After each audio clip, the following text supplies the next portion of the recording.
Sidang lanjutan kasus kematian Prada Lukinamo menghadirkan 8 saksi untuk 17 terdakwa, saudara. Di antaranya adalah saksi 4 anggota TNI Angkatan Darat, 2 orang dokter dan juga ibu angkat Prada Luki. Saksi ibu angkat Prada Luki bercerita saat ia bertemu dengan almarhum Prada Luki. Ia mengaku kaget saat Prada Luki menunjukkan luka-luka yang ada di tubuhnya dan mengaku dianiaya seniornya. Ada bengkak. Waktu itu kan almarhum yang bukakan sapi itu terus saya langsung tanya. Saya bilang, Ibu kaget. iya saya kaget. Saya bilang, Heeh. kenapa ke sini? Terus Luki langsung buka baju, kasih tunjuk.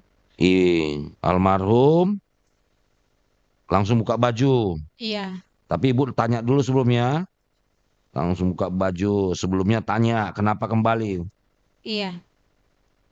Terus apa kata almarhum? Waktu itu almarhum mengatakan, Mama beta dipukul. Mama, sebentar. Mama, beta dipukul. Beta dipukul. Iya. Terus ibu tanya siapa yang pukul? Tidak. Saya tanya, jawab senior. Senior. Dikasih tahu nggak namanya? Waktu itu tidak kasih tahu.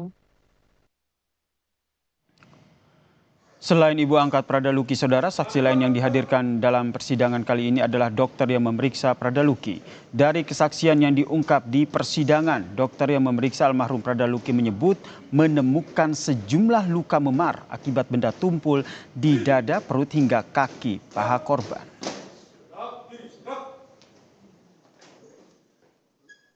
Yang saya periksa itu sekitar jam 2:47.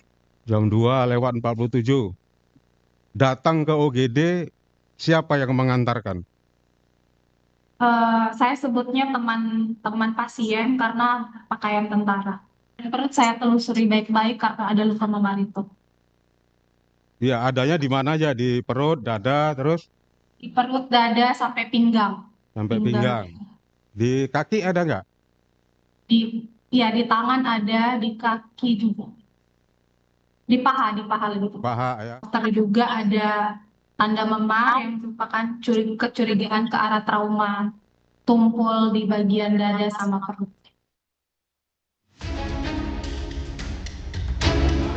22 terdakwa tengah menjalani persidangan kasus penganiayaan yang mengakibatkan kematian Prada Luki Syahril Saputranamo sejak akhir Oktober 2025. Auditor Militer 315 membagi terdakwa di 3 berkas perkara berbeda. Namun dakwaan kombinasi dengan ancaman hukuman maksimal 9 tahun penjara dirasa kurang bagi keluarga. Ibu almarhum Prada Luki bahkan menyebut orang-orang yang paling bertanggung jawab atas kematian putranya. Flores Ngajuru, itu yang saya lihat. Dan Bapak Madejini. Kedua itu yang saya lihat mereka cukup bertanggung jawab harusnya. Dan juga Danti Luki. Danti Luki itu juga berperan penting. Tapi yang saya lihat di situ kebanyakan itu yang peran penting itu Bapak Flores Ngajuru. Pakar hukum pidana Abdul Fikar Hajar menjelaskan, hakim mungkin saja memberi hukuman yang berbeda dengan dakwaan. Namun hal itu rapuh karena bisa dibatalkan saat terdakwa meminta banding. Perubahan pasal dari penganiayaan ke percobaan pembunuhan bisa dilakukan jika sebelum masuk pembuktian. Sangat mungkin juga ya kalau hakimnya umpamanya berpegang pada rasa keadilan yang hidup di dalam masyarakat, ya dia kemudian juga mengarahkan. Tetapi agak sulit ya, karena apa? Karena nanti juga di tingkat banding umpamanya itu bisa dibatalkan ya kalau sekarang dakwaannya penganiayaan kemudian dijatuhkan putusan pembunuhan berencana gitu kan, si pemeriksaan ahli belum dimulai gitu. Nah itu masih bisa dirubah ya. Nah tapi kalau sekarang kan faktanya sudah diperiksa nih saksi-saksi ya kan.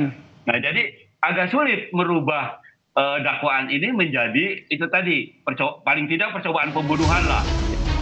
Sebelumnya TNI Angkatan Darat berkomitmen menuntaskan kasus ini sesuai tindakan para pelaku.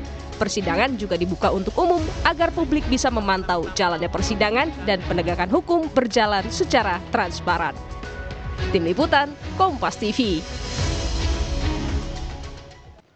Kita pantau jalannya sidang lanjutan pemeriksaan saksi kasus Pradaluki Namo. Kita tanyakan kepada jurnalis Kompas TV Niputu Trisnanda dari Nusa Tenggara Timur. Selamat petang, Putu.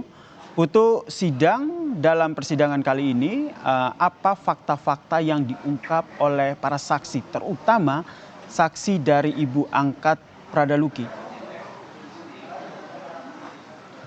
Ya, selamat petang ya, dan juga saudara. Ada banyak hal yang disampaikan begitu. Ini juga menambah titik terang bagi puzzle ataupun juga kepingan-kepingan fakta dari kematian Pradaluki Namo. Jadi kalau kita bicara berkaitan dengan hari ini, sidang untuk perkara yang melibatkan ada 17 terdakwa begitu ya. Ada 7 saksi hari ini, Yasir dan juga saudara yang hadir, yaitu 4 anggota TNI, 2 dokter dari RSUD Air Ramo Nagekeo, kemudian satu lagi ini adalah salah satu saksi kunci juga, yaitu ibu angkat dari Pradaluki Namo.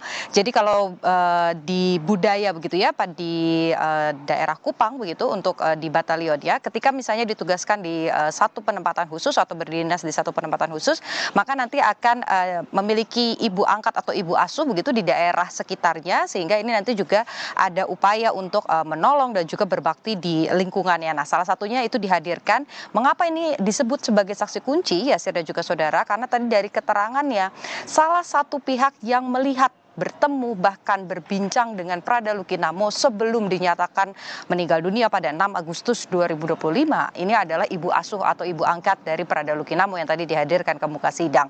Yang menarik dari keterangannya ini adalah di tanggal 28 Juli 2025, begitu tadi keterangannya di muka sidang di depan majelis hakim disampaikan bahwa memang sempat ada pertemuan dengan Pradaluki Namo pada saat itu di pagi hari begitu ya, dan juga sempat ditunjukkan luka-luka yang ada di sekujur tubuh Pradaluki Namo. Nah, pada saat tanggal 28 Juli, luka yang dilihat oleh ibu asuh atau ibu angkat dari Pradaluki ini ada di area punggung sampai ke area pinggang dan juga di area paha, dan itu hanya memar begitu ya bentuknya. Lalu dan juga ada di area wajah, itu juga ada memar di sana.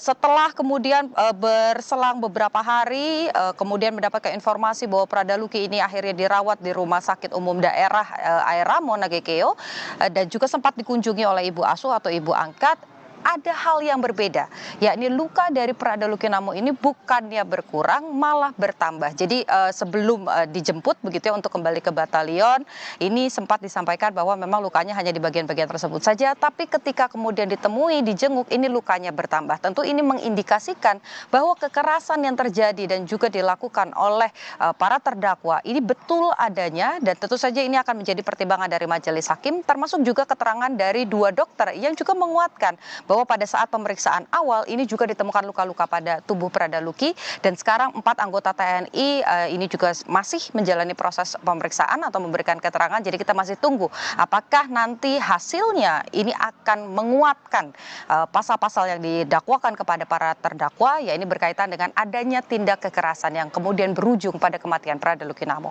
Yasir. Baik, terima kasih jurnalis Kompas TV Niputu Trinanda atas informasinya dari Kupang, Nusa Tenggara Timur terkait dengan jalannya sidang kasus kematian Pradaluki yang menghadirkan sejumlah saksi saudara.